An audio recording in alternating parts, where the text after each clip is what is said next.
Okay, a very good evening and welcome to our panel discussion on Scale or Fail, the importance of scaling your business. My name is Mishma Stanislaus and I'm the Chief Global Communication Officer here at CIMSME and the Director for R&D. And I look forward to this great discussion with our panelists today. And on behalf of CIMSME, I would like to extend a warm welcome to our panelists, Mr. Jitendra Singh, the CIO of JK Cement Limited, Mr. Ananthaswamy Rajagopal, Corporate Trainer in B2B Sales for Senior Executives, Ms. Aprajita Prasad, Founder and Director of Meta Connect Consulting and Vice President at Startup Buddy Services, and Mr. Rajneesh Kumar, the Chief Operating Officer at Indian Agriculture Research Institute. So a warm welcome to all of you. And it is great to have such a diverse and eminent personalities among us today. And we are looking forward to gaining a lot of knowledge from your years of experience and expertise. So before we begin, I would like to give a brief introduction on CIMSME. So the Confederation of Indian Micro, Small and Medium Enterprises, CIMSME, along with the Global Council for Cluster Excellence and Research, GCCER, the Global Council for the Promotion of International Trade, GCPIT, and the International Council for Technology, Management and Applied Engineering, ICT-MAE, are a group of not-for-profit organizations. So we provide industry's best practices through education while enabling collaboration, mentorship, peer-based learning, and sharing innovative ideas of entrepreneurs across the globe. We are the fastest growing entrepreneurial network in the country and currently with 9,324 leading entrepreneurs that learn from each other, leading to a greater business success and an enriched personal life. It is a network connecting and supporting people from various facets, including knowledge institutions, government bodies, industry experts, business personals, investors, and so on.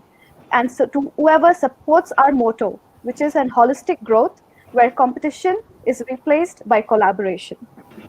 So today's session is part of SMeART, which we would like to truncate to SMART.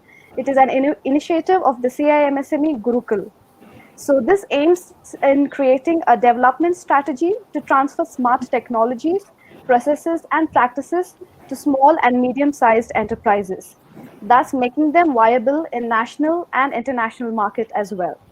We aim at bringing together the best minds in the field of smart technologies, processes, and practices, and the practical know-how of small and medium-sized industries to jointly tackle related challenges. So today's panel discussion on Scale or Fail, the importance of scaling your business. It's going to address that we know that 95% of the Indian MSMEs are less than 5 members in size. And in many cases, they're extremely dependent on 1 or 2 employees, and this is why they result in staying at a micro level. So our eminent personalities today will address the practicality of scaling up business, the do's and don'ts, the challenges, the benefits, and the techniques that are to be employed while scaling up your businesses. And I hope that the MSMEs who are joining us today will benefit from the same. So without further ado, let's dive into the session. And I would like to do so by introducing our panelists for today. So first, I would like to introduce Mr. Jitendra Singh. He is a business-centric digital leader and strategist with more than 3 decades of experience in various industries, and he's a graduate from XLRI Jamshedpur. He is currently the CIO at JK Cement Limited, and he has also held positions as CIO in Nagarjuna Fertilizers and Chemicals Limited and HIL Limited. He has also held general managerial positions in IT at Jubilant Life Sciences Limited, LPS, and Triveni Engineering and Industries Limited. His core competencies are enterprise resource planning, recruiting, and vendor management. It is a great pleasure to have you with us today, Mr. Jitendra Singh, and we are looking forward to hearing from you. So in order to break the ice, I would like to start with a small question. So according to you, what is the definition of scaling a business? Well, scaling up a business is, in fact, if I go back to my manufacturing domain and other areas, what happens is that when you start a venture, it's in a pilot stage. So you start with actually a very small group of people or maybe a limited set of geographies, and then you test the waters. Once you are done with that, and then scaling up would be, in fact, without adding much of a resources, which could be the call center executives, which could be the support executives, which could be the field force, and then your actually revenues increase. So essentially, your fixed cost actually decreases in turn when you scale up. Okay. Okay, sir. So we'll get back to you on more questions on scaling. So with that, I would like to introduce our next speaker on the panel, Mr. Ananthaswamy Rajagopal. So Mr. Ananthaswamy is into B2B sales training, focused on spin selling, and has been his exclusive focus since August 2019. In-depth consulting and training to clients in the telecom, environment, and healthcare industries has enabled him to develop proprietary customizable resources and tools. He has completed his MBA in IIN Ahmedabad and Masters in International Management and International Marketing at Thunderbird School of Global Management. Mr. Rajagopal has over 25 years of experience in successfully resolving international financial disputes, typically in the range of 10,000 US dollars to 1 million US dollars. And his specialty is to keep these disputes out of the court and work out settlements between the parties by finding common ground and mutually acceptable terms. Mr. Rajagopal was the Chief Marketing Officer at RT Medibus Private Limited and CEO of Wildbox Animations SL, which is located in Barcelona and Chennai, and also held the vice president positions in marketing at various companies. And some of his top skills are strategic planning, product marketing, and sales management. So, welcome to today's session, sir, and thank you so much for taking time to be with us. Thank you. Yes. So, as I see, you're an advocate for spin selling. So, could you please elaborate more on this technique to our audience? Uh, I don't know if a lot of people are familiar with what SPIN stands for. It stands for Situation, Problem, Implication, Need, Payoff. And it's relatively new, meaning the last 20 years. Uh, Most of the medium small enterprises, they have two major challenges. One is sales, find customers, and the other is managing cash flows. And unfortunately, you have master's degrees in marketing and so on, but you have very little formal education in sales as such. That falls to trainers like Tom Hopkins, Zig Ziglar, and people take these courses. And a lot of the sales training and sales practices today is a legacy of the training that happened between 60s, 70s, 80s, and 90s in the United States, where the general model was you go and sit in front of a client, you kind of explore for a problem, you make a presentation, the client objects, you answer the objections, and then you test close, and then you close, and then you walk out. And this model kind of works well if you're selling an insurance policy to an individual. In other words, it works for certain kinds of situations, a relatively small sale where in front of one decision maker, where the decision maker doesn't want to spend too much time on this decision. Mainly the value of the transaction isn't large. Now, it was assumed that whatever worked in this context would work in business context. And so, but business, and what happened was that it really didn't. That is why if you ask most of the people sitting in the audience, they will tell you they have a fantastic product. They meet 10 prospects. All 10 prospects must have this. They know this will help them, but they only close one or two, and it's incredibly frustrating. Why the remaining 8 people don't see what they see, that this product could really help them. And so, in what happened was that in spin selling, a gentleman called Neil Rackham did a study and found out that whatever worked in selling of small sales did not work in business sales. So he came up with a different model, which is spin selling, which really, in a nutshell, it is about reorienting your position as a salesperson. You're not trying to tell people about your product and its qualities. Your job is to identify what is the problem with the client, make the problem urgent, then most of the decisions in large businesses happen outside. I mean, 80% of the discussion happens when you're not there. So your real job is not to sell this person in front of you, is to make him your champion to sell internally.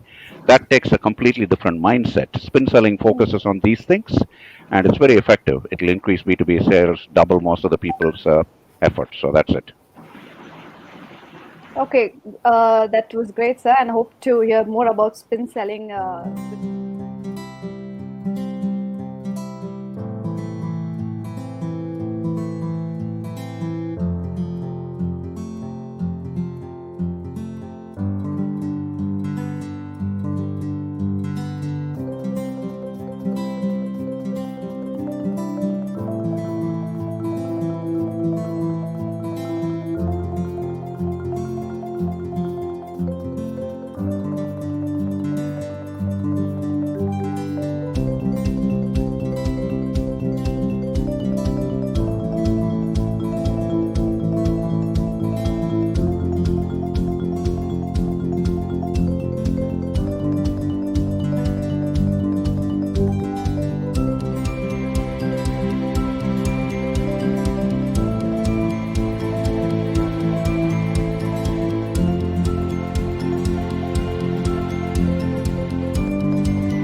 more about spin selling with scaling of business in perspective. So with that, I would like to introduce our third speaker in the panel today, Ms. Aprajita Prasad. Ms. Aprajita is an IIM Ahmedabad alumni, and Ms. Aprajita is a renowned corporate leader and subject matter expert with over 15 years of experience in business research and strategic consulting across Europe and India. She has worked across many companies, including Accenture, TCS, Evalueserve, Hydric, and Struggles. She later joined few startups and contributed to their success as well. She has led huge teams and headed business units. Her experience spans across strategy, business research, analytics, and consulting. She is currently the founder and director at MetaConnect Consulting and also the vice president at Startup Buddy Services. She's an investor and mentor to startups and on advisory board of many incubators and accelerators. She heads the Women Entrepreneurs Network in India and is on the board of directors for the IIM Society. She's also one of our own and appointed as the state director for Uttar Pradesh, CIMSME and ICT-MAE. And recently, she's also been awarded the Prima Donna Women of Substance 2020 for her contributions. So it's great to have you with us, ma'am, today. And yes. Thanks, Mishma, for having me here and being a part of such a great panelist here. Thank you. Thank you for inviting. Thank you. The pleasure is all ours. So again, I have a short question for you, Sure. Ms. Aprajita. So please do share more about MetaConnect Consulting and what is the key focus of your company. So, Mishma, when you gave the intro about me, one thing that you might have noticed that I started my journey from established players, later practiced my hands with the funded startups, and then started on my own. Right. So that's been a journey that I would share here with people. And since CIM, SME, and others, we are talking about SME sectors and startups here. That's a journey we all have to go through. We have to learn. When we talk about scale and growth in detail later, unless we are prepared, I would say there are 6 stages in a startup journey. That's, the first would be the conceptual level, ideation as we call. Then it is about, committed to that idea. Then we start bringing the traction to it, right? Then we refine our product, whatever the product is, product or services line, whatever we are there. Then comes the scaling, and then it is the established brand, right? So this is an entire 6-step journey for any firm. So, even with MetaConnect, I would say we are comparatively not very old firm. We are 3.5 years in the business, and we deal into three segments. Again, with like my expertise goes, one into business research, other into strategy consulting, and third into startups advisory. And when we talk about startup advisory, we do everything from the ideation to the fundraising stages. So that that helps and encourage the other budding entrepreneurs to scale up their journey. Because I learned, coming from an operation background, when I started, I had a lot of learning. The first year was full of learnings. And that's where I thought that it's important to bring that learning on a platform. And with the government and a lot of support that's happening these days for the Atmanirbhar Bharat and the scale up thing, it's very important, and these sessions like these, it helps encourage the budding entrepreneurs, and that's much needed at the time. Okay, thank you so much. And definitely, yes, it has been a journey from the corporates to starting your own company. So we definitely have a lot of questions to you on that, and we'll get back to you, Ms. Aprajita. So last but not the least, our final panelist is Mr. Rajneesh Kumar. And Mr. Rajneesh is a technology commercialization expert with 12 years of experience in innovation, entrepreneurship, incubator management, science and technology management policy.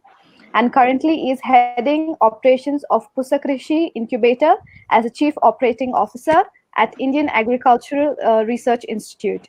He was the founding director of Nexus, an innovation hub and business incubator, which is a unique entrepreneurial initiative of the US State Department through the US Embassy, New Delhi, and IC2 Institute. He has also been an advisor and consultant to Bangalore Bioinnovation and Indigram Labs. Mr. Rajneesh in the past has worked with Biotechnology Industry Research Council, BIRAT, and National Research Development Organization, and as a technology transfer and entrepreneurship development professional. Mr. Rajneesh is an Indo-US Science and Technology Forum awarded Corana Scholar for Technology Transfer. He is a trained professional in technology commercialization at University of Wisconsin.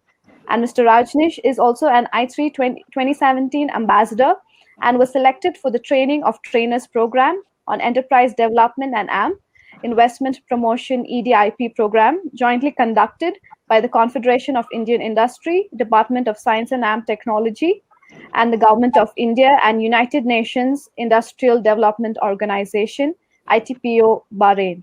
So having been part of so many incubators and still currently holding a position at an incubator, so we're going to have a lot of incubator focused questions to you, Mr.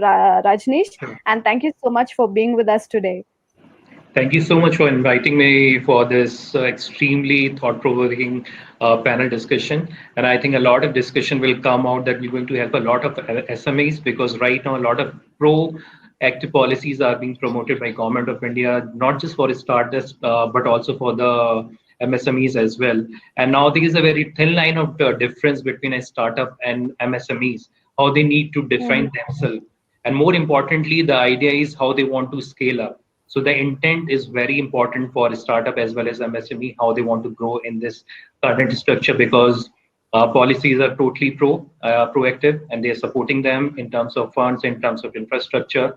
And the intent of the government is very positive in terms of scaling their SMEs to an international platform where they just not cater to the just the local population within India, but they should also explore the possibilities all across geographies as well. So look forward to this discussion. Thank you so much. Yes, great. And yeah, let's also hope the same for our participants today. So being part of this many incubators, I would like to know how incubators contribute in scaling of a particular business. Sure. So incubator plays a very important and a very critical role in the startup ecosystem. As such, if you see the Western world, the ecosystem and incubation has grown very, very maturely. And now the incubators are just not an infrastructure facility where they're just inviting startup companies to incubate there and just work as a co-working space. They have now become investors as such. The landscape in India has grown tremendously in the last 5 years with the startup policy coming up, where a lot of incubators have been funded by DST, Department of Science and Technology, and now Niti Aayog has come up with their own program. Now BARIC, which is Biotechnology Industry Research Assistance Council, my previous organization, they have also contributed in funding a lot of infrastructure and incubators in biotech sector specifically. My previous organization, Nexus, which was a unique initiative by US Embassy in collaboration with IC Square, with the University of Texas Austin, that was a unique proposition where they want to bring a business incubator in India just to teach the Indian entrepreneurs the best practices of incubation and entrepreneurship. Because there was a loophole in terms of that incubators, those who are funded in India, they are more of TBIs, technology business incubators, where they are well equipped to take the technologies to a certain level. But when it comes to taking those technologies to market, there was a huge gap in that understanding. So business incubators are the one where they help these technologies to take them irrespective of which sectors they belong to. So incubators, yes, obviously they have played a very critical role. They have become a mechanism of growth, of economic growth. And now India is, as you know, the third largest startup nation in the world. Along with that, India is also the third largest nation with the highest number of incubators all across the world itself. And obviously it is contributing a larger amount in terms of economic growth to India, as well as to the larger startup all across the geographies. One thing that I would like to one thing that I would like to add here to what Rajneesh has been saying, that one very important thing that incubators are doing these days is that they're changing the mindset more so for the youth to take up entrepreneurship as a serious career. Earlier it wasn't there. Earlier we used to think that after some successful years of learning and experience, people used to think to start off their own.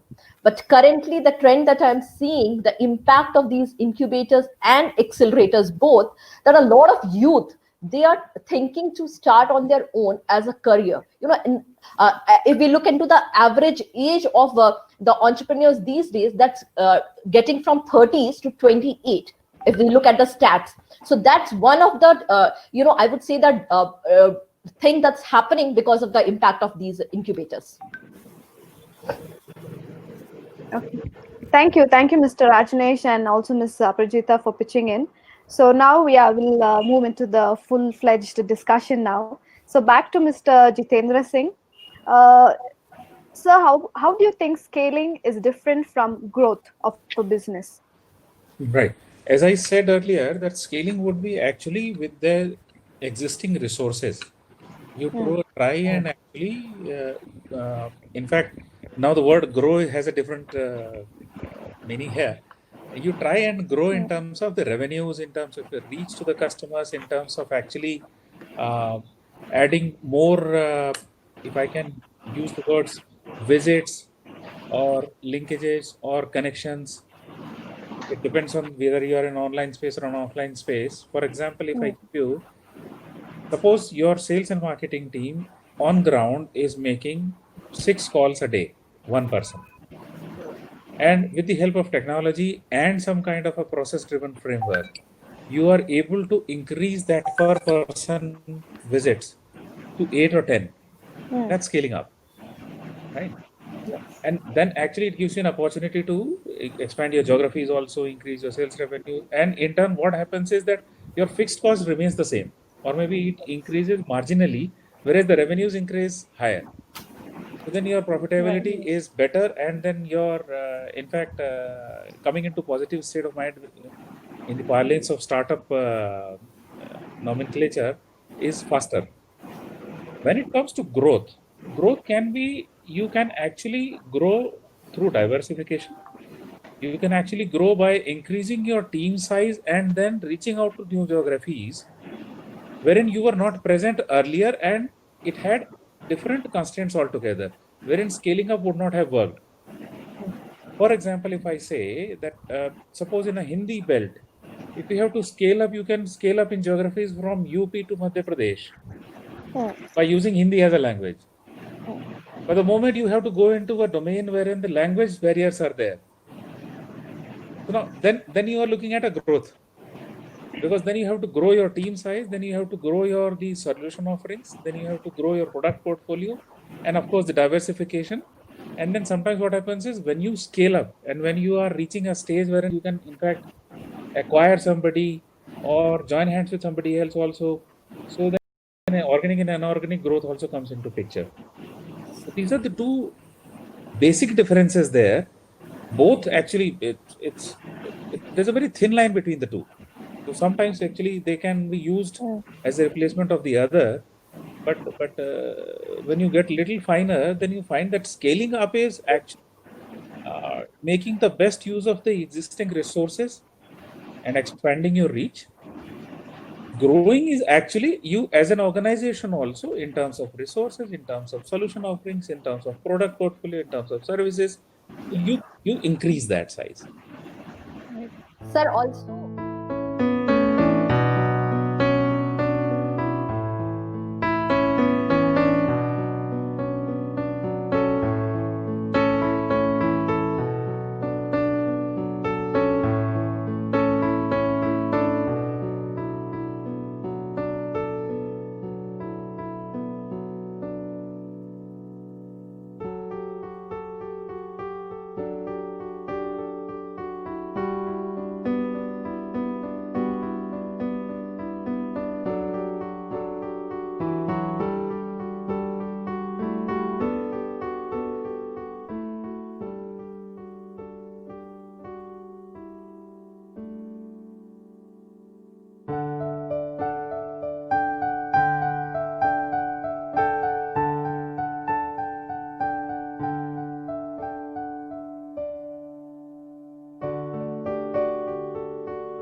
Sir, also, I feel that, when we talk about growth, they are at a very early stage. Most of the thing that happens is into the growth.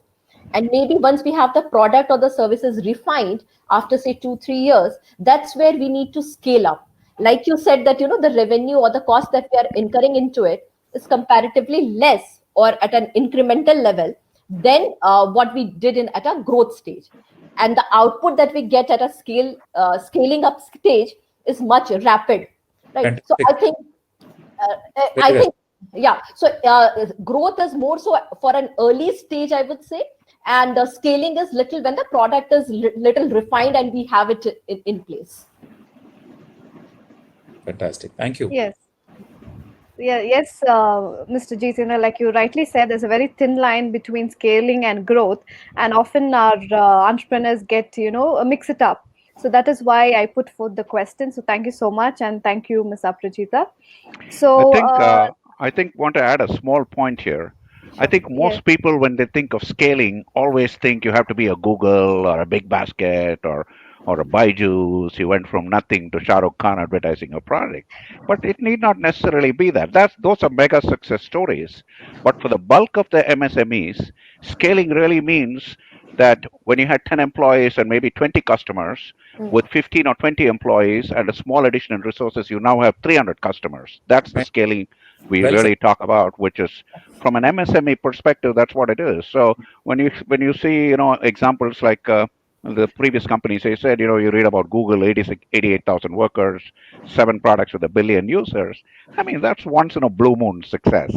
But for most of us, scaling means we've perfected the product we have. We have tested the product enough. We have picked the right enough market. But now, with just a marginal increase in our resources, we have a dramatic increase in our revenues, and that's pretty much what is relevant for MSME context, I think. Okay. Thank you, Mr. Rajagopal. So, Mr. Jitendra sir, I have another question for you. So, when do you think, in a life cycle Go of ahead. an entrepreneur, when do you think they should, at what point they should consider scaling up their business? In fact, very nicely put up by Mr. Rajagopal just now. When your product has stabilized, when you think that now you can handle more customers, more calls, more services, and then your business is also in a kind of a sustenance mode. So then what happens is then you can actually immediately scale up and make the most of it. Okay, sir. Okay, In so fact, if I have to give an analogy to it, in a pharma organization, what happens is when you develop a drug, from the research lab, there is a pilot plant which it goes to.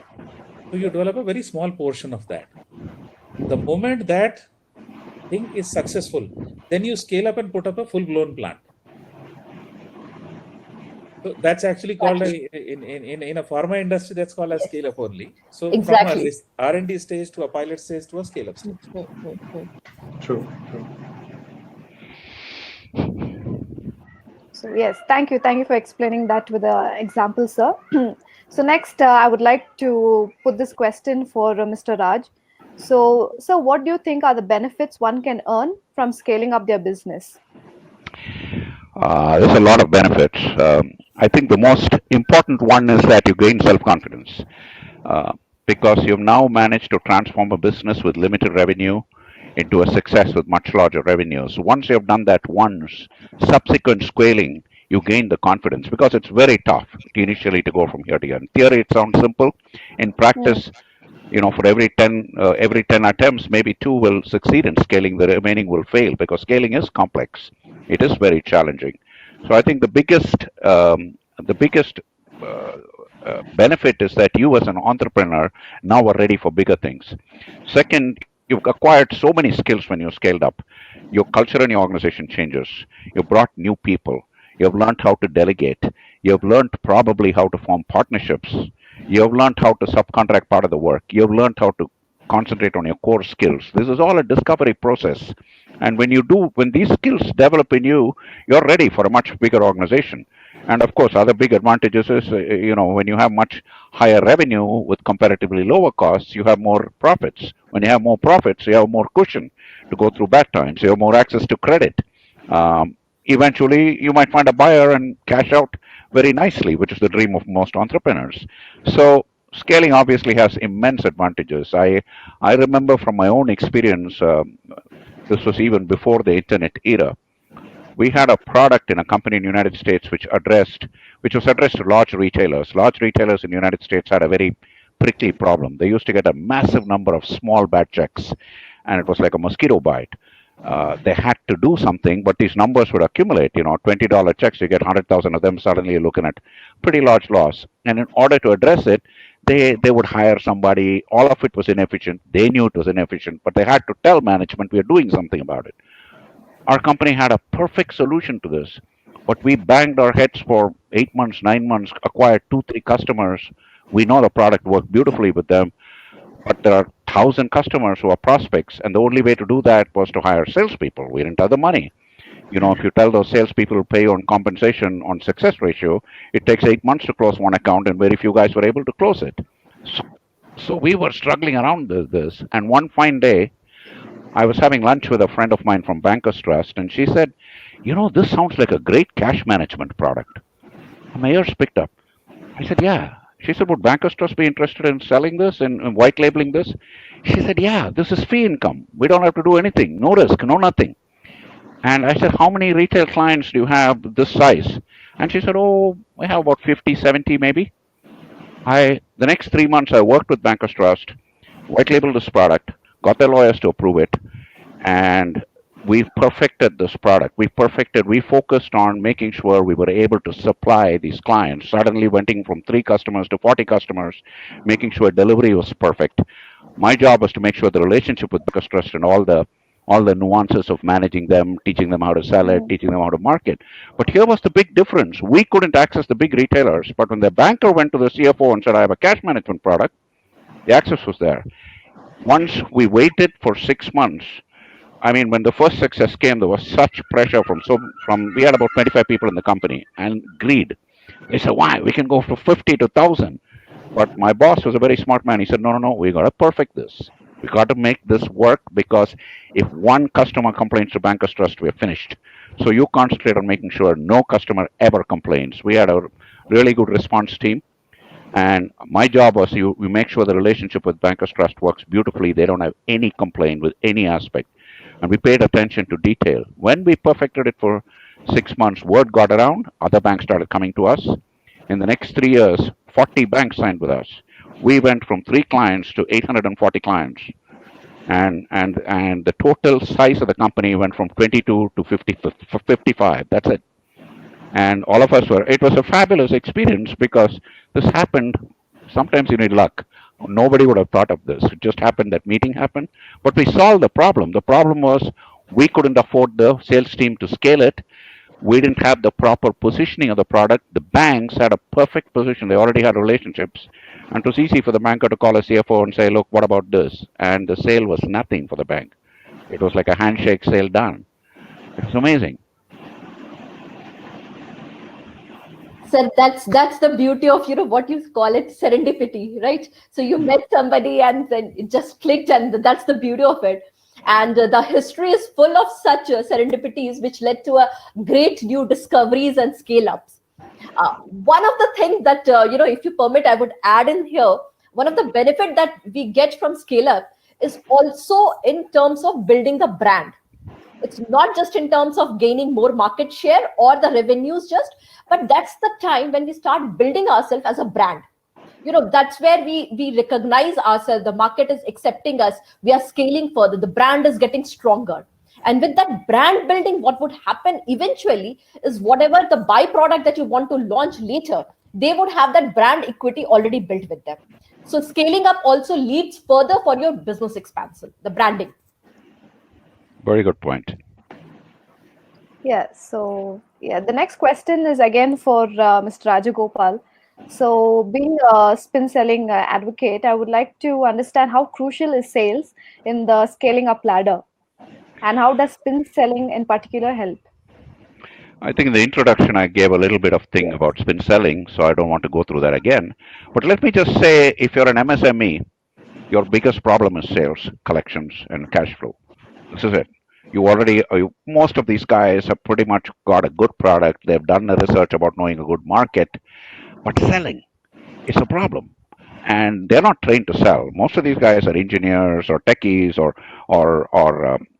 they come from. They have not had the experience in sales. So what they do is they hire someone who's supposedly good in sales. And what happens is they go to a client. They are so eager to tell the client about how good their product is. They start going there, and the client says, show me what you have. They open their computer and they start making a nice PowerPoint presentation. And the client asks, oh, tell me a little bit more about this. And they go, a little deeper into that product. And the client says, this sounds interesting. Send me a proposal. So he walks out of the meeting sky high because he is evaluating himself on how well he presented. So he asks his boss, how did it go? He tells his boss, it went fantastic, sir. What do you think? When did it close? Close in a month. And so he sends a proposal. Next week he calls, Mr. Jain, and Mr. Jain says, sorry? Oh, yeah, that proposal. Yeah, get back to me next month. So this guy is stunned. What happened? He did everything right. That is the first step at which B2B sales fall. Because what they have been trained to do is to view themselves as educating people about their product. This is exactly what you shouldn't do when you go to B2B sales. This is the moment you start talking about your product. Here is what I'm thinking. Salesman trying to sell me. Mm. I'm already thinking, let me find one feature the product doesn't have and kind of ask him about that and make put him on a spot. This is how my mindset is working. So my boss asked, who was that? Some guy with an ERP system. This is the real experience. I'm sure if you ask the forum now, a lot of them will raise their hands and say they've been through that. But B2B sales fall off about 7 or 8 different places. It's very hard. You go through 5, 6 meetings, right at the end of the close, you're still not closing. Suddenly everything is stuck for 4 months, then the interest goes away. It can fall off so easily. So spin selling is very relevant for MSMEs to build enough of a client base to try their product, to find figure out what kind of problems clients have with their product, how to make modifications on their product. It's one thing to do a little test when you're in incubation, but when real customers are using it, 20 different customers are using it, you get real feedback. What works, what doesn't work, what you have to change, what procedures you have to do, how to service it better. To get to the stage of being ready to scale, you absolutely need to acquire enough customers, and B2B sales becomes absolutely relevant for that, and spill selling can help double that for most organizations. It's easy in concept, but in practice it involves changing sales behavior, so it takes a little more time. But I've been very encouraged with my clients to see dramatic results once we started training this thing. It took them a while to catch on, but now they're enjoying it, I'm enjoying it, everybody's enjoying it, company's happy, and it works. Mm. In fact, if I may add, Mr. Rajgopal, in fact, if we actually remove the suffix selling, spin is the foundation to set up a startup, actually. Spin-offs. Yes. In fact, the moment you have a situation and a problem, then only the startup idea strikes. Mm. And then only you try and solve it, and then True. you grow with it, as Aparajita said, and then you scale. So in fact, it's very, very relevant, and in fact makes a lot of sense in having a spin model. In fact, I would encourage companies, MSMEs who are listening there, to reimagine their product, not in terms of what features it's got, but in terms of figuring out what problem does it solve. What Absolutely. problem does the product solve for the client? Agree. You can say, I have instant connectivity, but that's not the problem. The problem is if I'm Mm. sitting at an airport and I want to suddenly connect with 5 people, I can't connect. I have to wait 20 minutes. My connection is bad. That's the problem instant connectivity can solve. Most people don't understand, most startups don't, people not experienced in sales don't understand this difference. So I try to get all of these people. Most company sales training is product training. That's what most company sales are. Now we say, no, you're not doing product training. We're going to tell you what problems each product solves. Don't worry about the features. Soon enough you'll learn about the features. What problem does your product solve? If you have a very good understanding of it, then you'll be able to probe the client about, you know what problems you can solve. And of course, spin selling is a little more sophisticated than that. It's not enough just to probe a problem. You have to go a few more steps. But the bottom line is it addresses the ecosystem of the B2B company you're selling to. Multiple decision makers, large sale, intense competition, negotiation, lot of different parties have varied interests, long time cycle to sell. All of that is reflected in the whole technique of spin selling. That's why it's taken off like a rocket around the world. So Just want to add on to Mr. Rajgopal's. So the core strategy that we follow at our incubator while training the startup is that they really don't need to look into the features of what kind of features they're bringing in the product. The more important is what kind of value they are creating for the customer itself. They might exactly. have different features, they might create a different benefit to different customers, but what these benefits are creating value to different customer segment is much more important in that regard. For example, consider a watch that might be giving a high laser light that might not be important for a person living in a city where there is a light electricity for 24 hours, but that might be important for a worker working in a coal mine where there's totally dark, and he can use that watch to lighten up while he's working in the coal mine itself. So what value is being created out of those features and benefits is much more important for the customer. And I've seen tables turning on where the startup companies running after investors to invest in their companies. But when they have learned the fact that they need to create a value for their customers, they've increased their customer base by educating them, by sensitizing them, and by validating their product in the market itself. The table has totally been turned, where investors are now running behind the startups to invest in them.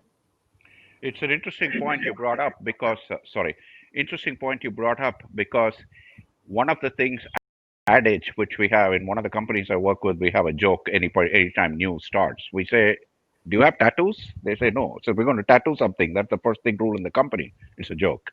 So the tattoo is simple. If you say it, it's a lie. If they say it, it's the truth. And this is a very, very big point because it's not good enough if you convince somebody what value you created.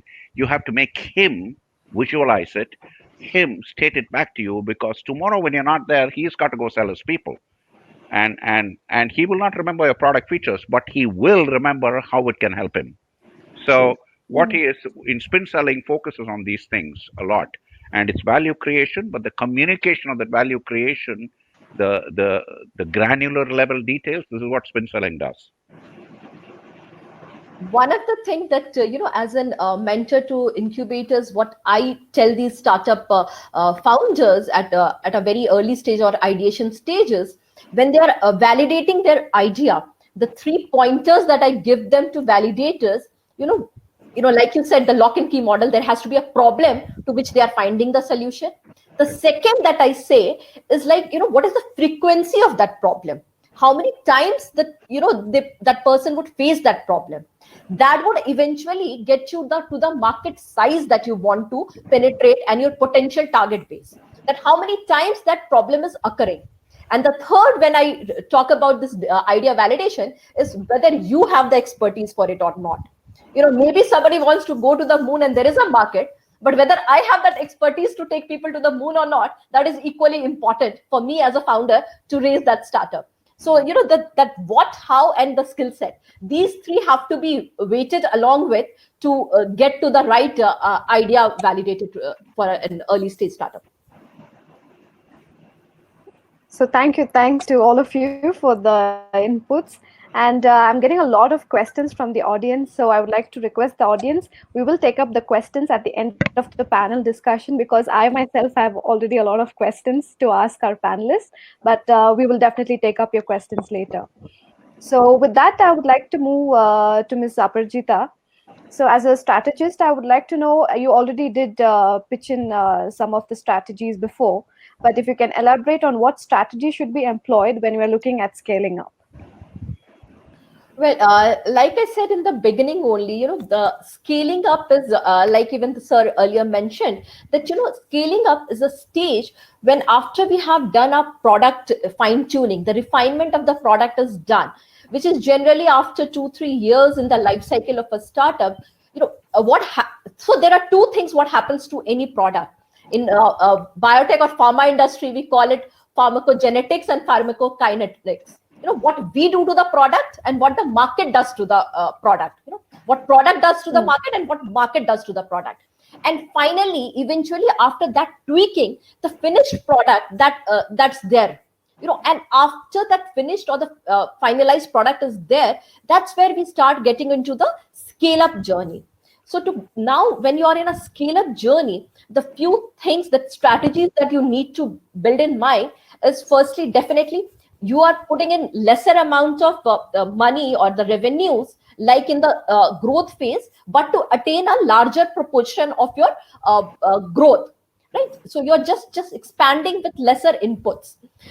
That can happen when you have the you have to expand your team, the staff, the team. They have to be trained to get to a newer level. You have to build your infra then, because the product is ready. Now the infrastructure has to be there to go and bombard, right? Explode the market. You have to do the strategic tie-ups so that you can get onto different demographies, different markets. You may not be a local player then anymore. Then you have to have those tie-ups where you can work together. Whatever be the model, B2B, B2C, or B2G, the business to government model, whatever is your model that you're working around, these tie-ups would help you scale further.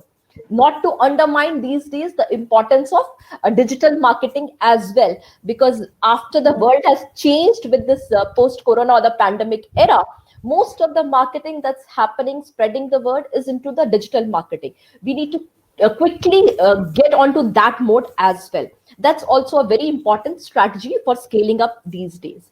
And then, like I said, scale up is all about building or consolidating that brand that you're putting together. So you need to have that focused planning there.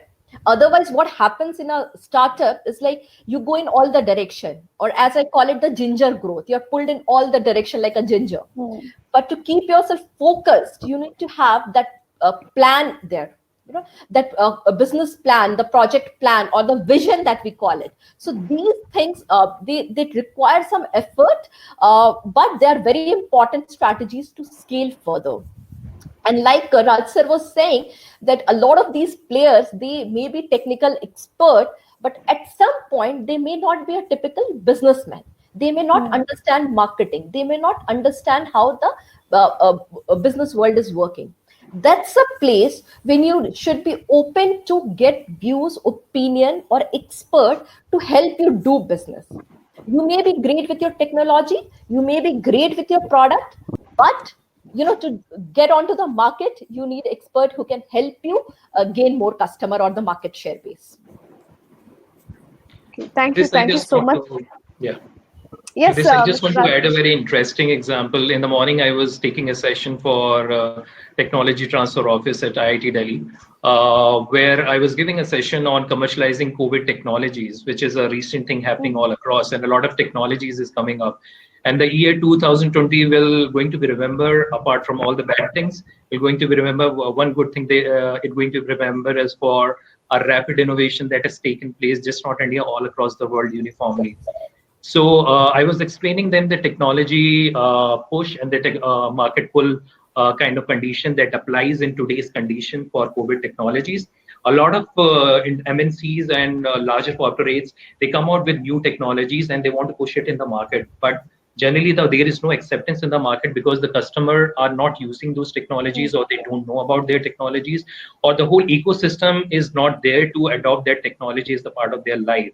So what these corporates do, what they then do is they integrate these larger technologies with some smaller technologies, and slowly they percolate these technologies in the market itself. People understand them, they understand their value, what kind of benefit they're getting out of this technology. But in the COVID situation, what happened is it's simply an acceptance of the whatever technology is coming in, because it is creating a direct value for it. Take an example, simple example of PPE kits or mask itself. Earlier, they were in the limited orders because they have a specific segment to cater to, hospitals or maybe people working in the healthcare sector. But suddenly, it has become a need for each and everyone. So it's all about the market dynamics. It's all about the market thing. If the marketing dynamics is favoring a technology pull, then obviously a small technology can even become a larger market value creating value creating product in the market itself. Thank you, Mr. Rajneesh, for pitching in there, and Ms. Prajita. So, also in the profile, Ms. Prajita, I read that you're an investor. So, as an investor and as a mentor, what are you looking for before investing in a business that wants to scale up? See, the entire ball game changes the moment you get onto the investor's shoes. So again, so the moment you start looking at any startup from the purview of investing, you start evaluating it from different pertext, right? Because end of the day, for an investor, it is a business that you are, money begets money. Whatever the person is putting in, they want to get some, profits out of it. So there has to be few things. Definitely, the product has to be great. But as an investor, nobody just invests in a product. They also invest into the team behind it, right? Because anyone can have a great idea. You, me, all, we can, agree that, oh, wow, this is a great idea.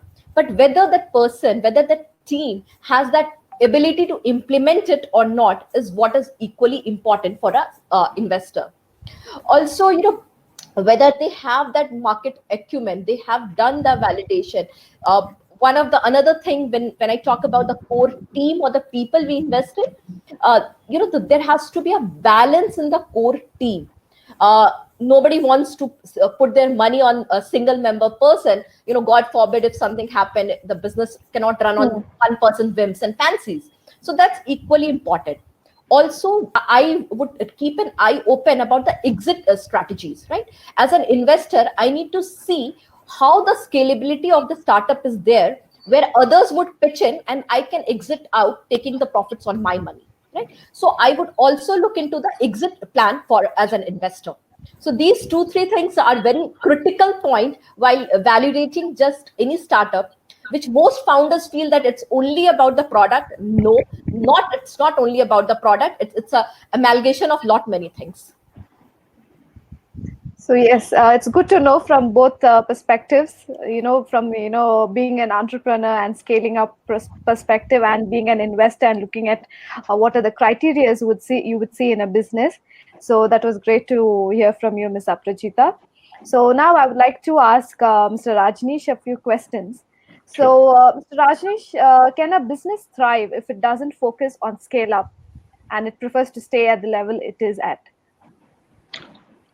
I think scale up is just the essence of the life, and everyone has to move forward. If they're not doing that, they're stagnant, and stagnant things die soon. So scale up as a integral part of the life. Everyone has to scale up, either in life, personal life, or if it's the business itself. If I talk of a startup company will not going to be a startup itself for a long time. They need to scale up in order to reach a corporate level. And startups, they work at a level and such energy that the things they're working on, unless until they reach to the larger masses, they will going to die soon, because they are totally dependent on a single product when they start with it. So scaling up is a very important process, but to scale up, there is a certain aspect that every startup company they need to integrate in it. First of all, some of the standard operating procedures in terms of they need to follow when they need to scale up. Finally, they need to refine their product with each market. They are exploring different geographies, because different customers might have different needs and different understanding of the product. So they need to come and do the pivoting of the product depending on the requirement of those geographies and the customer itself. Besides, I think a lot of co-founders took up a lot of time, and they get engaged in a lot of many small things. My suggestion to all the founders in their early stages is get the time off from those small things. Delegate those things to your other employees. Get time, think more, think on the strategies, think on expansion plan. Because there is someone you can pay them, they can do that task for you. But your time is very important in order to scale up. So that time is very important. And one of the important things is diversification is something very important. But I said, but in a very early stage, in the early stage of a startup company, I can say it could be a poison for a startup company in case they are diversifying in different products segment. Because building a single product requires a lot of investment, a lot of time, and a lot of energy to take that product from a single R&D product to a marketable product where the customers are buying and paying for it. So diversification should be avoided in the early stage. Try and build up a product that helps you grow in the market. Once you're satisfied, when your customer base is large, when you have larger revenues, think of expanding and diversifying on that direction. Okay, great, sir. So, since your focus is innovation and technology, this is again directed to Mr. Rajneesh. So, what role do you think innovation or having a creative team in place, what role do they play in scaling up? So an important team, an important R&D team is really well required. And I want to cite an example of one of the startups that I have worked with them, and they're working on waterless shampoos and hand sanitizers. The similar instance that I just shared before. Earlier, they were running behind the investors to put in money in their company. But then when they got the validation done for the product itself, when the larger customer base increased for them, table immediately turn around. Investors are running behind them to invest money because they proved their product. The important thing was that because they have a very good R&D team and a team which believes in innovation, a team that believes that innovation can take that company to a larger level, But one thing which I always tell to a startup company, which is an innovative company, which is working on some innovative product where they want to protect their innovative product through an intellectual property. So there is no IP strategy as such. There is no intellectual property strategy as such. It's the strategy of the company. What strategy of your company is totally decided takes your IP along with it. For example, if the strategy of the company is to explore a market in European countries, then your IP will going to be formulated according to it. You might have an IP initially in India, but when you are crossing of the geographies, you need to protect your IP according to your business in different geographies. So obviously, an specific R&D team, a strategy team that helps build the product, that helps define the strategies, is really very crucial for a startup in a very early stage. I have a question here. I Sure. think when I've been talking to a lot of startups and smaller companies, they just don't have the resources to have an IP team or an R&D. These are important functions. Yes, at some stage they have to take care of it. But the startups are struggling just for cash flow, just for making enough sales to get to the stage where they can afford these things. I think you've raised a really good point about IP because I've seen companies that have succeeded but didn't pay attention to IP and really paid a big price for it. So I think that's a very valid point to make them aware of it fairly early. But I have also noticed that for a lot of these people, they have to make choices. I can do this, I can do this, I can do this, but I only have so much time, so much resources, so many people. That equation, that balance they have to find is very, very, very important. And you have to move towards what is practical for them now. But in the back of the mind, you always have to know the moment you attain certain resources, have scale, or you find an investor, please take care of this because it can come back and bite you very badly, not protecting your IP. That's true. So I've come across a couple of cases where IP has played a very crucial role for the startup company where two founders are working together, and the founder who started the company got that the patent done, but just for the design, but not a complete patent for the functionality. The other co-founder separated from him. He started his own company, but got a patent for the functionality. So these are two different things, but the way the second partner who has got a patent on the functionality is exponentially growing because the product is totally patented. The first partner could not infringe that because it's totally different on the other side. So it's very important for the team to see how the IP is moving within the country, within the company itself, who owns the IP, whether it's in the name of the individual inventor or the CEO, or whether it's in the name of the startup company. As a policy, it is always advised to start a company that the IP should be in the name of the company. So in case an innovator is moving out of the company itself, at least the company sustains for the longer duration if in case other partners want to carry it forward. Okay, thank you, Mr. Rajneesh. So would like to go back to Jitendra ji. So most of our enterprises, they stay at a micro level, like I introduced in the beginning. So how important or necessary is scaling up of these enterprises for our initiatives like Atmanirbhar Bharat, Make in India, and also our own economy. So how important is this? Uh, didn't get the idea completely. Can you please repeat that? Yeah, so most of our enterprises, they stay at a micro level, Right. right? So how important or how necessary is scaling up of these enterprises for Atmanirbhar Bharat? Well, a lot of it actually. In fact, I would like to go back to Mr. Rajgopalan's point. See, there are very few exceptions like Googles of the world or maybe Amazons of the world. So that's those are outliers, and then but it doesn't restrict anybody to actually scale up. And without scaling up, the viability of the business is not long term. So if you have to be in a game for a longer term, for a better profits, or to keep on growing also, now I'm using the word growing, keep on growing also, scale up is necessary actually. So and like Rajneesh in fact mentioned in 2 minutes back, that for every human being, leave apart the startups or the organization or anything, one has to actually move forward. To move forward, you have to scale up also. Otherwise, you become stagnant. And there is a market out there. It's actually an amalgamation of all points. You might wonder that I'm taking every panelist's name here. Aparajita mentioned about that which market, where you need to go. So, see, if you have to scale up to that level, and then while investing, she particularly looks at that what is the size of the market you're looking at. That size of the market actually decides that to what extent you can scale, and then geographies come into picture. So, scaling up is a necessity. It's not a choice. It's interesting that you made a comment. You made a comment in the beginning that 95% of the micro companies have only 5 employees. That's an amazing stat because they employ a lot of people. These very small this thing. But getting out of that, when they have 5 people and they have a small business, you're so vulnerable. One little COVID. I have a friend who's got a printing press who's printing annual reports, and all of a sudden the business is gone. Nobody's printing annual reports now. They're sending PDFs. From Right. printing 500, they're going to 5.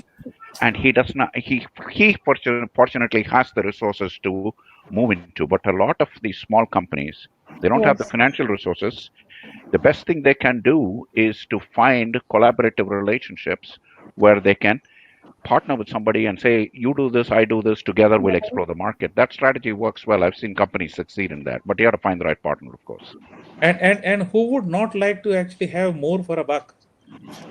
Means if you are spending 100 and today you are getting 50 out of it, and if you scale up, maybe you spend 110, like Mr. Rajgopal also mentioned in one of those examples, from 10 to 15, but the customer base actually grew from 30 to 800. So your fixed cost goes down, your profitability increases like anything. So who would not want You that? know, sorry.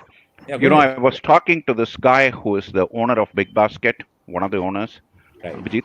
He was telling me when he started, he had 2 refrigerated vans. He sold his house, and he used to take these refrigerated vans in the white whatever area of Bangalore.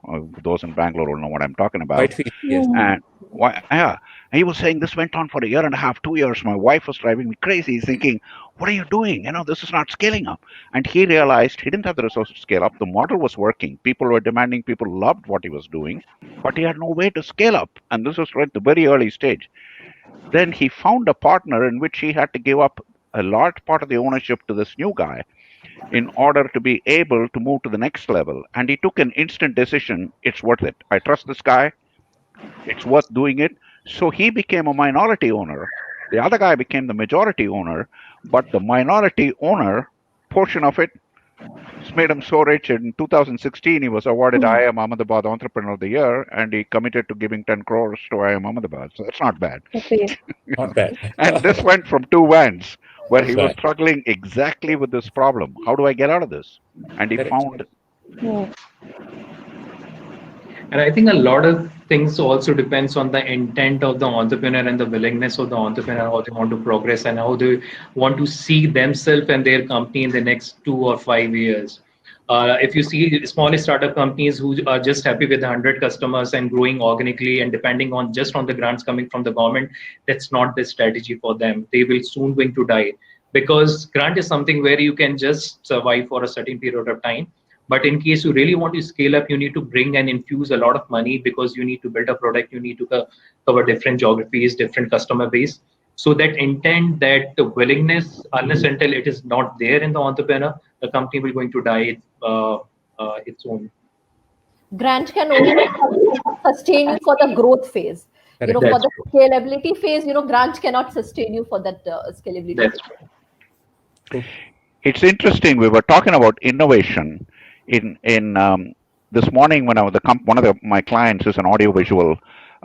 It provides audio conferencing services, and all of a sudden, when Zoom came on, it just took away a lot of their business.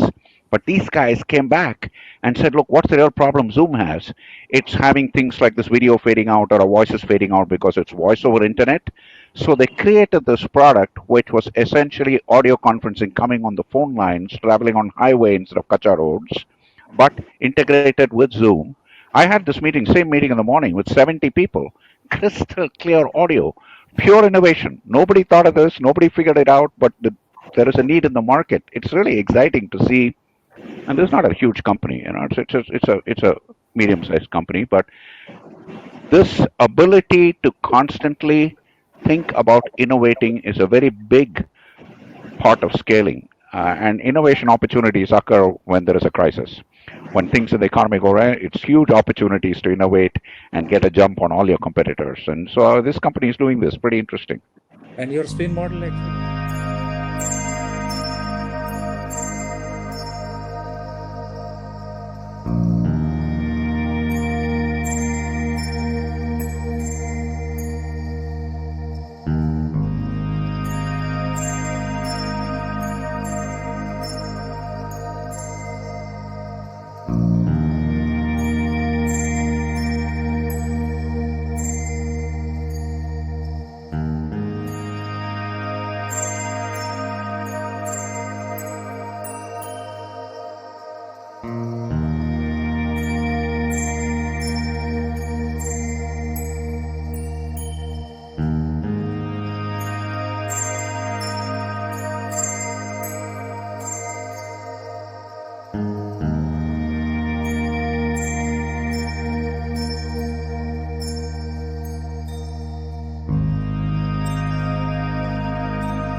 And your spin model actually worked there as well, situation and the problem.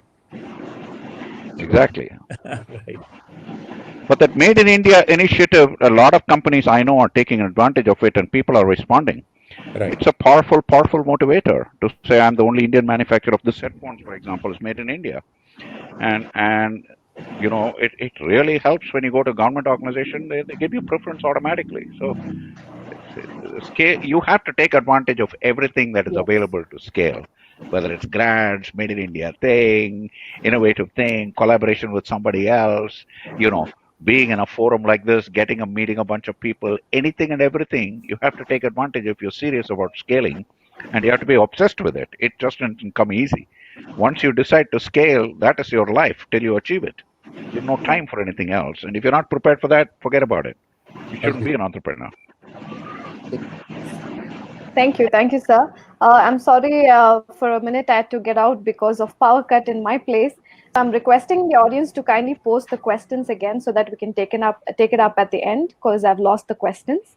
So meanwhile, I would like to direct the next question to Mr. Rajneesh. So, according to you, sir, what is one key factor to consider while scaling? So, as you just mentioned, first of all, in case anyone has to scale up as a startup company, the most important thing is they need to, first of all, streamline their processes. Because when you need to scale up, there need to be certain processes that need to be followed as a standard operating process procedures. And if that is lacking within that system, there might be a lot of faults in terms of scaling of the product itself. Secondly, team is a very important factor. When you are working as a startup, as a lean startup company, you work in a very cohesive system as a small family, and everyone is doing multitasking. As the team increases, each individual is giving a specific task.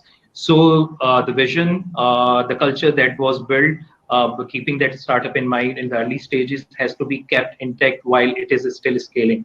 If you lost that vision and that culture while you are scaling up, the startup will not going to reach even to a certain level. The third point that I just mentioned is focus on one product first. Take it to the market, make it successful. Let the customer enjoy that thing, and you also enjoy that success. Unless until you do that, there might be a lot of failures that any founder might have to face in a very early stage. Okay, thank you, Mr. Rajneesh. Next, I have a question for Ms. Aprajita. So you're also a mentor. So as a mentor, what do you think are the challenges usually the startups come up with while scaling up? And also, how do you help them overcome this as a mentor? So that's an interesting one. A lot of time, what happens is when once the startup are in their early stage or growth, they do value the mentors a lot. But once they see that the product is doing well in the market, they start thinking themselves to be champions. I'm talking from the perspective of a mentor. But actually, that is where they need the best help or advice from the mentors. And that's where they start ignoring the advices given, because they see product is working well in the market, I'm doing well. But that's the short term vision they are looking at. But to gain that long term vision, they should gain from the expertise of the mentors. Even if at some times they're asking you to close down something, put focus on something else, it must be having some long term tactical impacts that's there in the mind for bigger scalability. So as a mentor, I would say listen to the advice. For a startup, they have to listen to it, because any mentor, like sir is sitting here with more than 3 decades of experience, he would definitely come up with a lot more valuable suggestion what a startup with 3, 4, or 5 years can even invest. So listen to the suggestions, listen to the tactical advices that the mentor is giving. It may not be music to your ears all the time, but still for the long term game, you have to trust that person. They are asking for your benefit. Not much is achieved for a mentor otherwise. At max they take some equity, otherwise it's just their energy and experience they are willing to share with the startup to nurture the ecosystem. I just want to share one point on this. Sorry to say this, but I think mentor is the most abused word in the startup ecosystem at this point of time, because everyone calls themselves a mentor. But for me, mentor is something which I rank them here, because mentor is someone who puts a skin into the game of a startup company. I prefer calling others as business coach, because they can advise the startup companies on different aspects and they can help them grow. But when someone is a mentor, they really need to put that skin. They really need to move with that startup company to really see the light of the day if that company is progressing well or not. So I think yes, mentor, those advices are really important in a very early stage. Any advice coming up which is helping them, or any business coach who's helping them scale up or validating their product, or even the referrals or the network they're providing them, that even a small help can work out wonders to any startup company. Very wonderful point. These small network points that's given to these startups, the pointers, networks, or connects, they do wonders for these startups. The connects that you have built for more than 3 decades, that could be something very valuable for these new founders. Agree with Rajneesh as well. Actually, the mentor word would be, I think, a little larger with respect to, and that is how the startups have actually started calling certain people as sounding board, and then the reflections come forward, or the business coach. You're right, Rajneesh.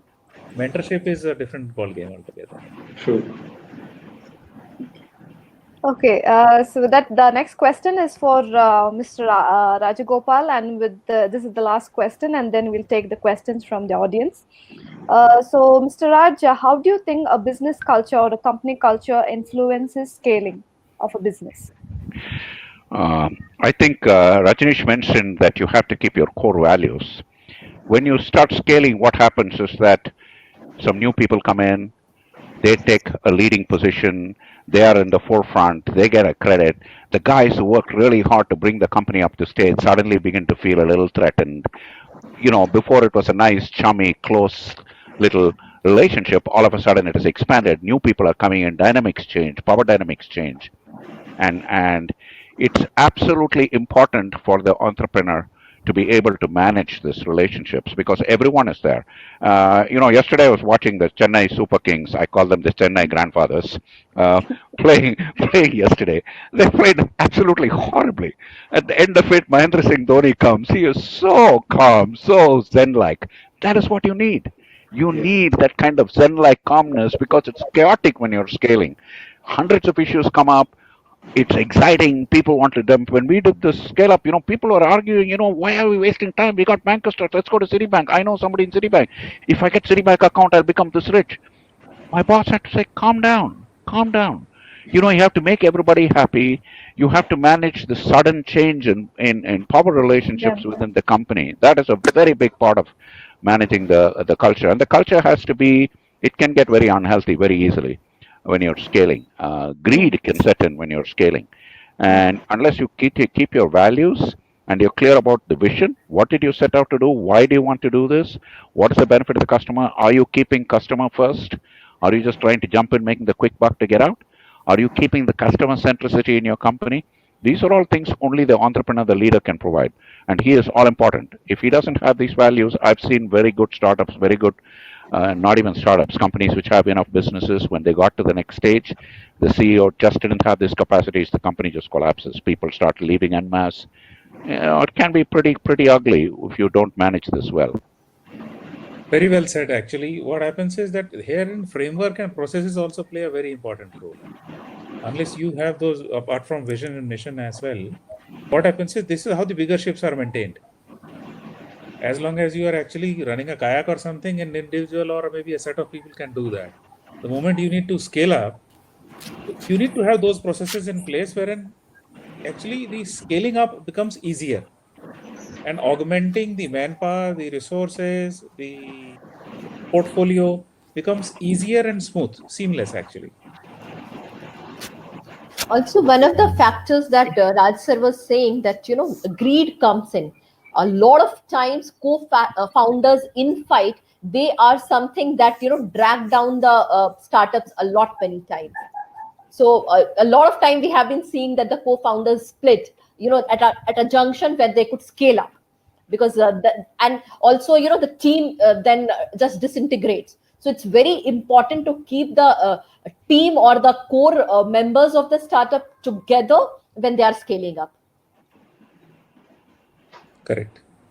Maybe I have a question for Mr. Rajgopalan, because he has seen the startup culture within India and within US itself. Somewhere I don't find that kind of DNA in Indian startup company where they really want to sustain businesses as it happens in the US companies, where they start as a startup company, they turn into corporates and become giants like Google and maybe Genentech and other companies. But somewhere I feel while working with these startup companies, they work for a certain period of time, they reach to a certain level, either they are acquired, but I could not see that willingness to make it a larger company, which is a global company, which we can say that it's coming from India itself.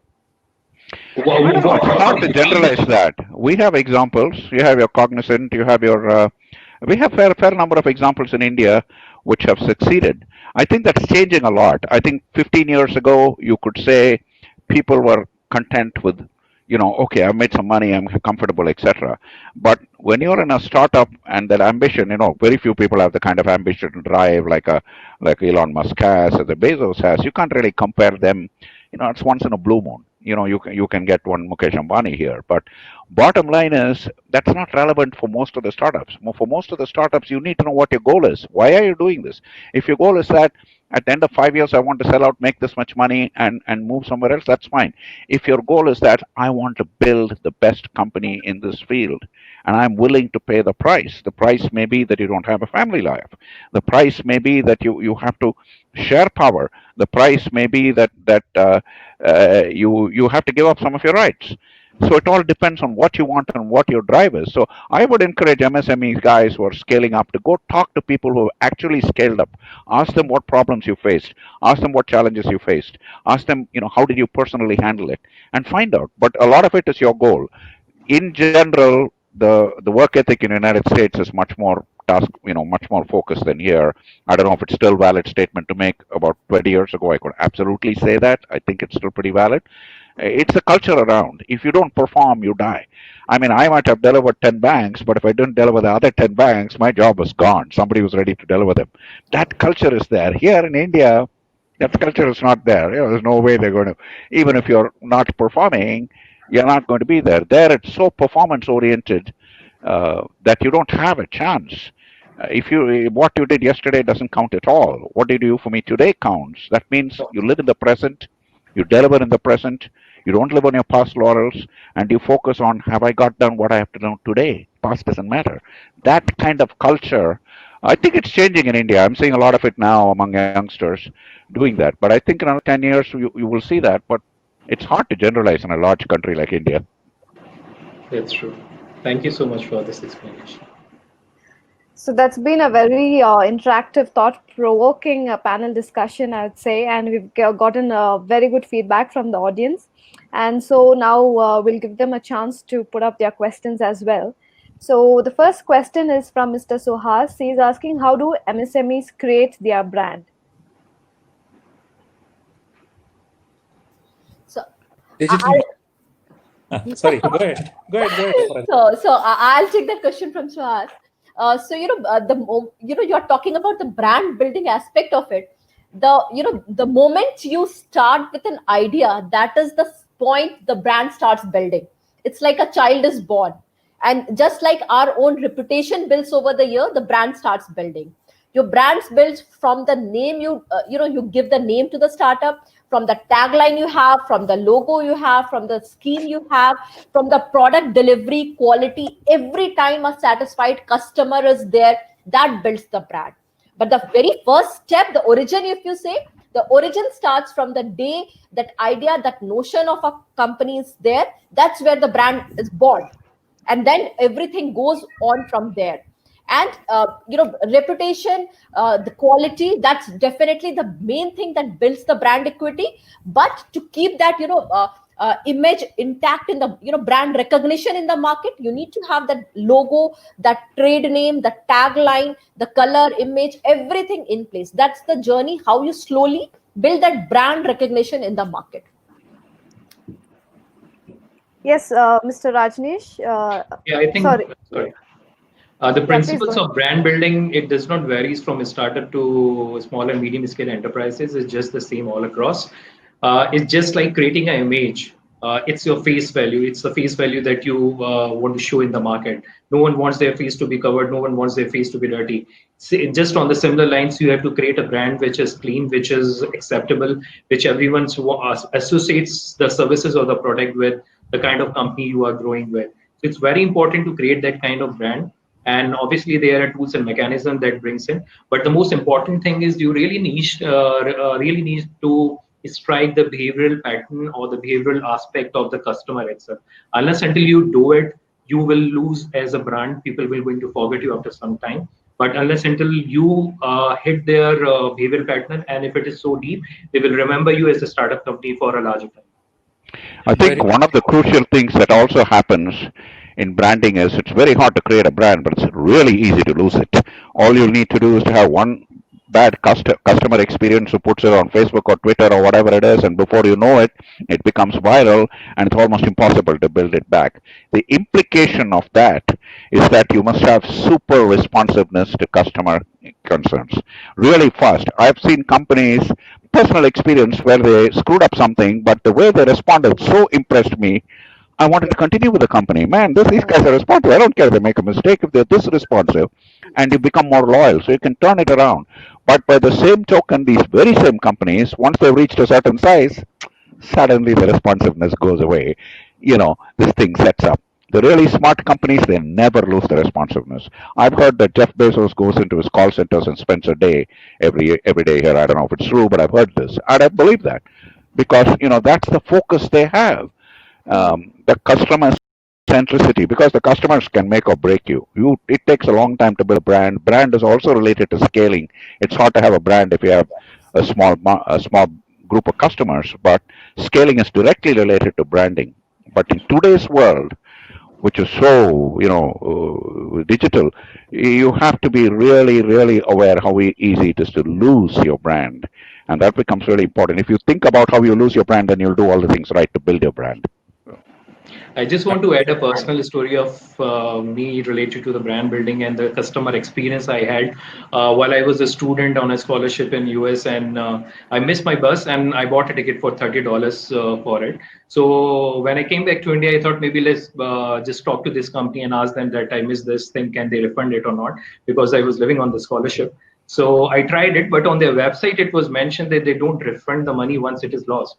So I give it a try, and immediately I get a response the next day. Okay, you can travel by this day in between by showing the older ticket. I was very much impressed. I said I have come back to India. I will not going to be use this anymore.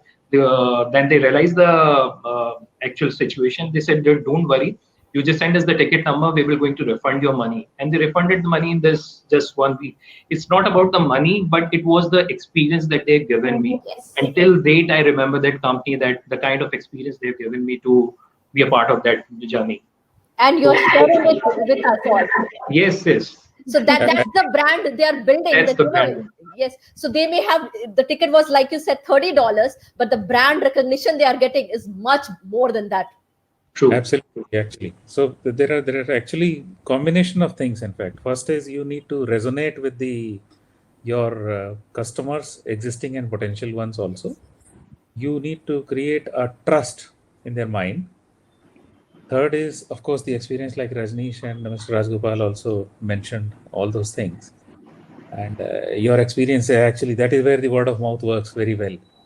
And you have to be consistent in terms of actually being visible in the market also.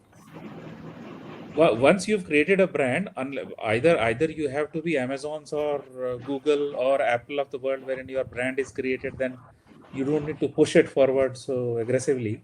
But if you are in an MSME sector, or we are maybe not so large, then you have to be consistent in terms of visibility, and your voice and tone on digital media also has to reflect what your brand means.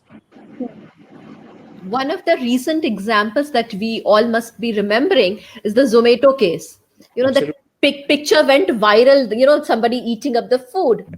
But they came up, yeah. So, but they came up with a defense line that, you know, we have taken course on it, and they came up with the solutions that now the food is packed, you can track and how it is sealed and everything. So with that negative marketing that they got, you know, they quickly churned it out to their, you know, positive thing.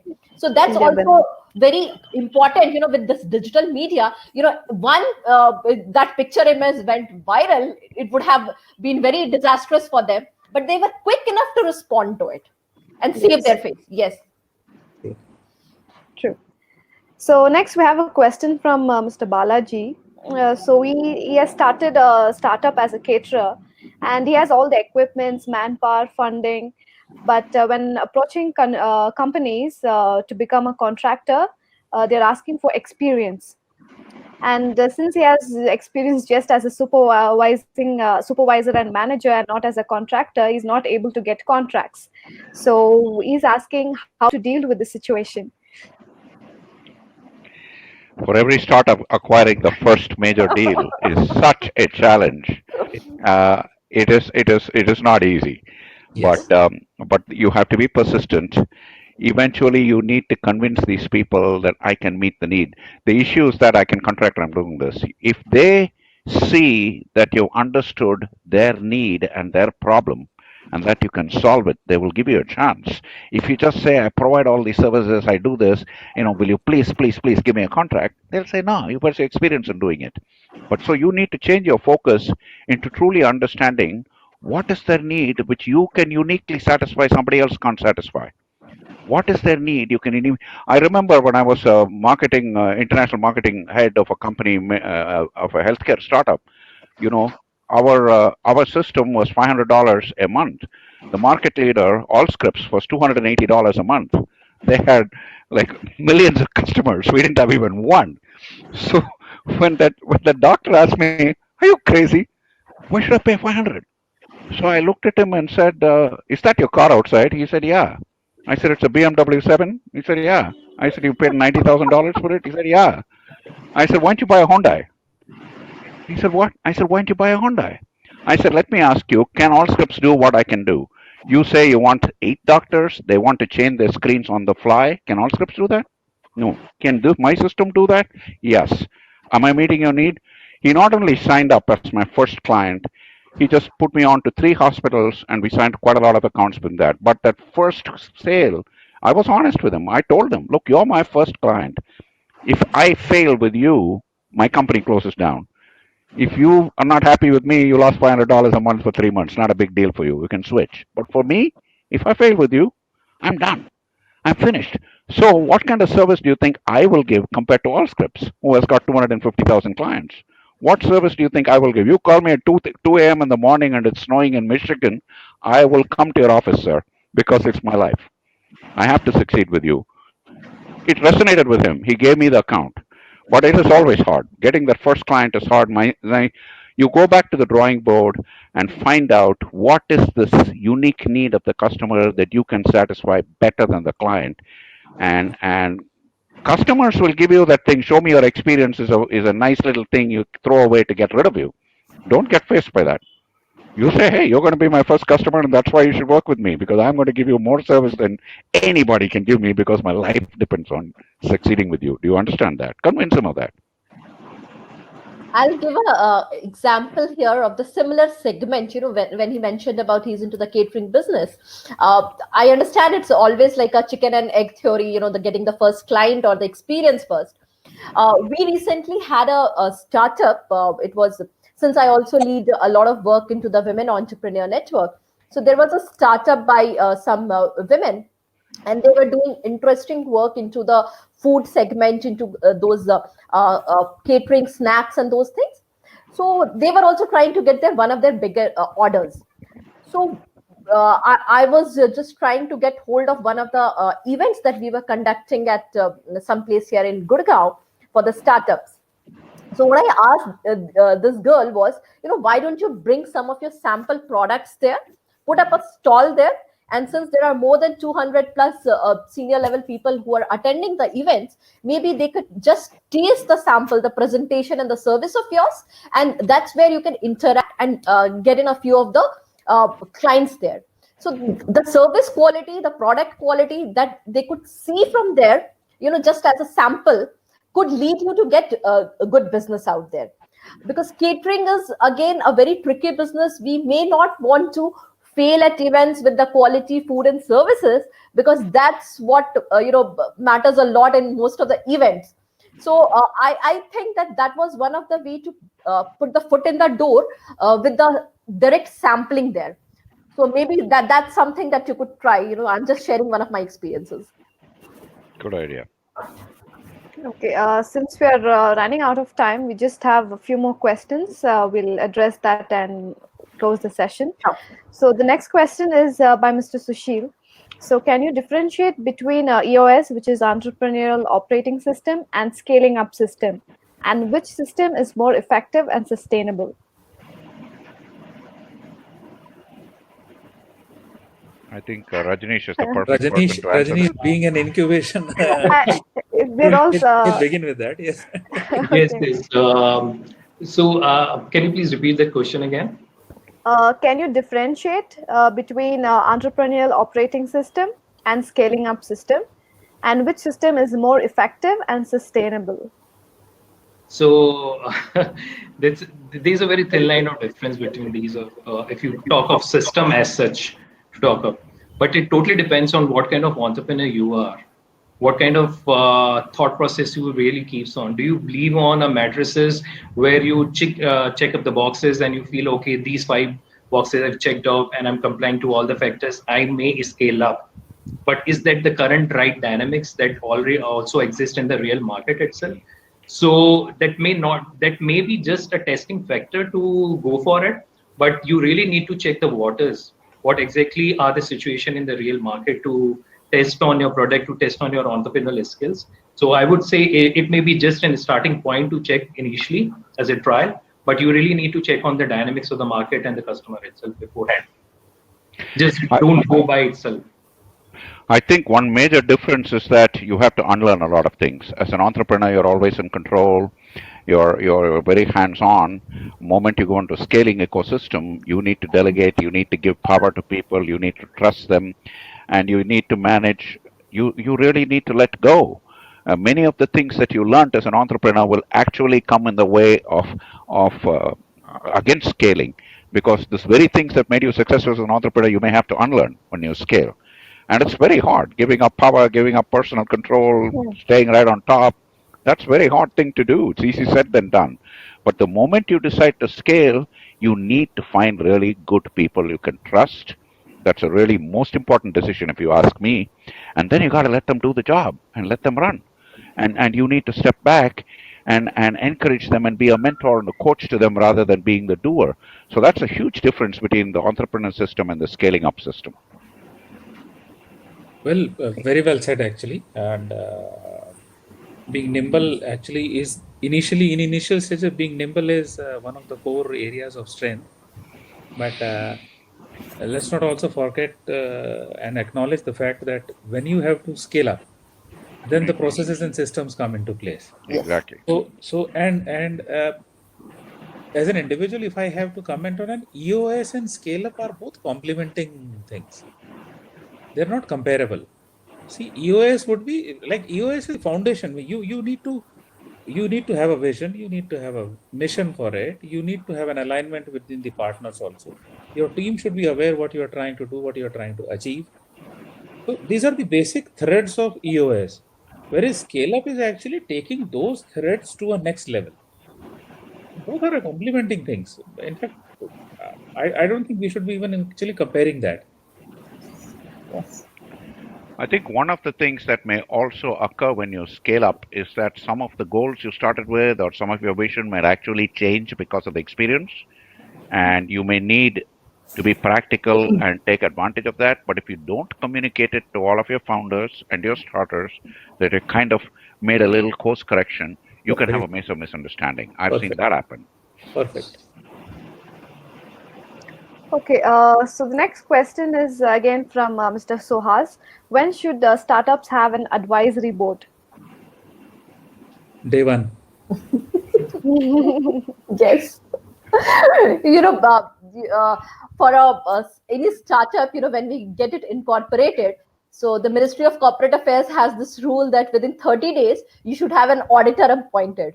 So similarly, like he said that, day one, you should have an advisory board in place.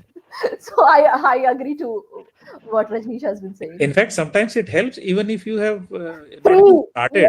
Yes. Yes. Before that, if you actually Have a revalidate Yes. thought process, that helps a lot. But you have to choose that advisory board carefully. carefully. Absolutely. Yes. Yes. Because the thing is, when you have a senior person as an advisory board and he gives you some advice, you may disagree with that, and you may feel intimidated, and you may feel threatened to do that. You should have so it's a little tricky to Yes. finding the right advisory board is not as easy as it sounds.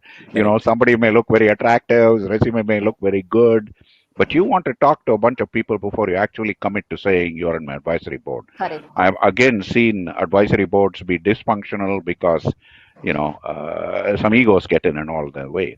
What you need to do is to really investigate why you want this person in your advisory board. What is he bringing to the table? Are you willing to listen to him? Are you secure enough to disagree with him and explain to him why you disagree? Are you willing to listen? So advisory board sounds very good on the panel. Sometimes you get an advisory board just for the PR part of it. That's a valid reason.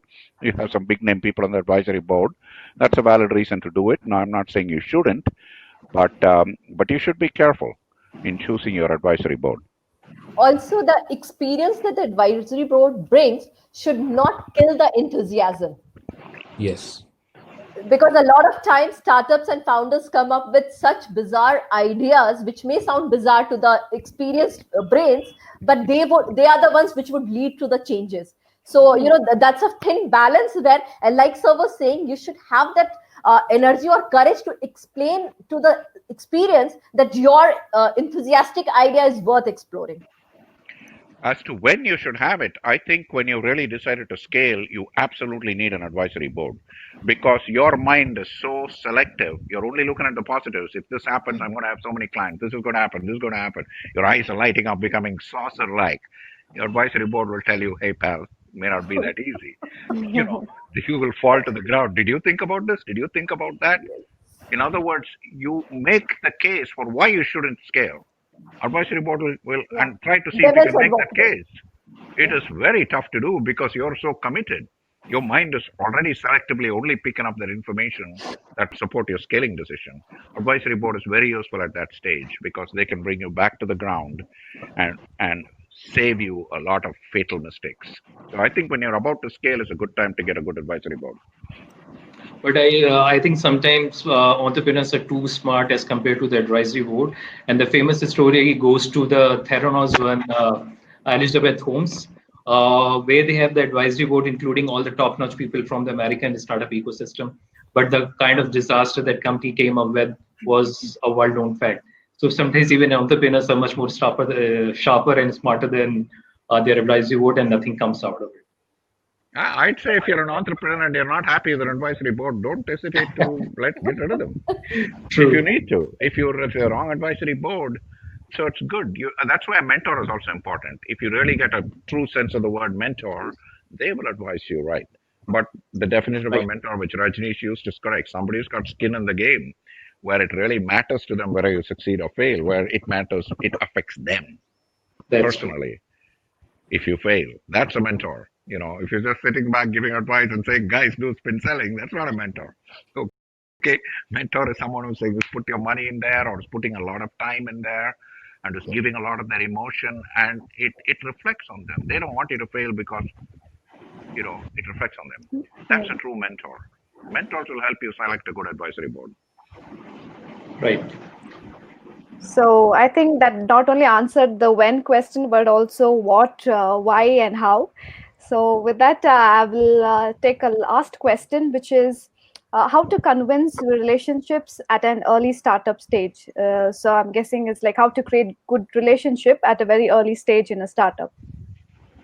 No, Be it could honest. have actually two meanings. In fact, if I may, sometimes what happens is that for seed funding, you need to convince your relationships as well. That's also True. so. We need to be little specific here. Means are you looking at relationship vis-a-vis the friends and family where you need to raise the seed capital, or are you looking at the relationship within the organization, the startup? So I think No, I think it's with the pertaining to the startup. So how do you convince relationships at an early startup? you see, being nimble also indicates that everybody should be able to do and should be willing to do everything. It should not be that that's not my job, I'm cut out for this and that, all those things. So, and the relationship has to be a very understanding with each other. It should not be that why am I putting so many hours or so much of an effort, the other person is not, or the trust level, of course, within the team also. It need not be essentially the people who put in their money also, but the team, the employees who may or may not have ESOPs also, but still, since they're part of that small family, that entrepreneurship or a startup is a family kind of an environment wherein you do whatever is best for it so that you see it grow and then at a later stage scale. So it doesn't need convincing, it needs understanding more. True. I do agree with sir, because I think as a startup, it's very important for a startup in very early stages to build a trust with all the stakeholders they are working with. Either they are their government departments, either it's with their incubator or their clients they're working with. Because we have some bad experience with some of the startup companies where they are, for example, one of the company, without taking names, they claim that they could measure the soil parameters to a certain extent. So one of the committee members sitting, he said, I will write a check of 1 CR right now if you can prove this. And we tested the validation of that technology in-house at our lab itself. And that guy coming back to us, he asked, can you tell me the reading? I can write those readings directly. But out of this, in the other ecosystem, with the other ecosystem players, they are getting a lot of traction just because those organization has not validated this. I think our trust is a very important factor in terms of in case we're building a relationship with your different stakeholders within that system. I would advise absolute integrity and honesty. That's true. If it is so important, you can be honest 99 times, but if you're dishonest once and you get caught out in that, that is it. You're done. You'll never be trusted again. Never. So I would say that, in the long run, it pays off. Be law abiding, be honest, be ethical, be fair, you know, sometimes be willing to give up your rights in order for the organization to grow. And, because you're going to have to grow as a team. It's not about you. It's about bringing a bunch of people up together. But honesty, to my mind, integrity, to my mind, if you fail the integrity test, you're not going to be successful in the long run. You may have a few exceptions here and there, but you know, even if you're successful, it's not a fun success. Perfect. In fact, Mr. Rajgopalan has answered the earlier part also, which I was referring to, the relationship seed funding. If your integrity is in place, as a lifestyle. Your relationship, your families and friends are going to trust you and invest you. Family and friends are very tricky here. You know, you better make sure if you take money from family and friends, you succeed. Because if you lose their money, you lose their relationship. I mean, it's just the truth. If family and friends give you money and you fail, it is done. You be very careful taking money from family and friends. You want them. There's a much greater chance they will kiss this money goodbye than succeed. You put it in writing if you want. You record it if you want and tell them, look, don't invest because the chances, even as good as I am, startups are bad. They will all nod their head. They will say, yes, yes, I agree. The moment the company doesn't succeed the way you planned it, your relationship with gone. So I'll be very careful with friends and family. Well, if I can actually quote Mark Randolph here, the one of the Netflix founders, he actually said when he raised, or actually when he sought money from his mother, so the mother wrote him a check, and then maybe a few years later he asked her that why did you believe my idea of coming up with this kind of an online rental of video cassettes? So she said, no, I wrote that off actually. The moment I wrote it, I wrote that off. I was not Because he's his expecting anything mother. out of it. Yes. Yeah. Well, what do they call it? Friends, family, and fools. that's that's what they call. No, you do need as a startup. Often you do need somebody to believe in you and invest. But I'm just saying that if you take money from some of your friends or relatives, be brutally honest with them, warn them of all the pitfalls, keep them advised, don't ever hide information, and you choose the right kind of investor. There are some investors who know what they're doing. They are ready that you may fail, and they say that's okay. But there are others where they will make your life miserable. So be careful.